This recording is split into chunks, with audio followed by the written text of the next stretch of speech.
సరిగ్గా నిన్న సెప్టెంబర్ 27 పోయిన సంవత్సరం తెలంగాణ రెవెన్యూ మంత్రి పొంగులేటి శ్రీనివాసరెడ్డి కాంగ్రెస్ మంత్రి ఆయన ఇంటి మీద ఈడీఓడు రైడ్ చేసిండు ఈడీ ఎన్ఫోర్స్మెంట్ డైరెక్టరేట్ రైడ్ చేస్తే ఆ రైడ్లో మరి టీవీలలో వార్తలు వచ్చినాయి.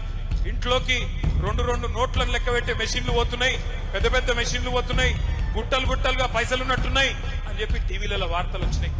ఆ రైడ్ జరిగి ఒక సంవత్సరం అయిపోయింది. సంవత్సరం అయిపోయినా కూడా ఆ మంత్రి గారు నోరిపుతలేడు, ఈడీఓడు నోరిపుతలేడు. అంటే కాంగ్రెస్ వాడు మాట్లాడతలేడు, బీజేపీ వాడు మాట్లాడతలేడు. ఇద్దరు మంచిగా కలిసి మెలిసి అండర్స్టాండింగ్ లో బ్రహ్మాండంగా పనిచేసుకుంటా ఉన్నారు.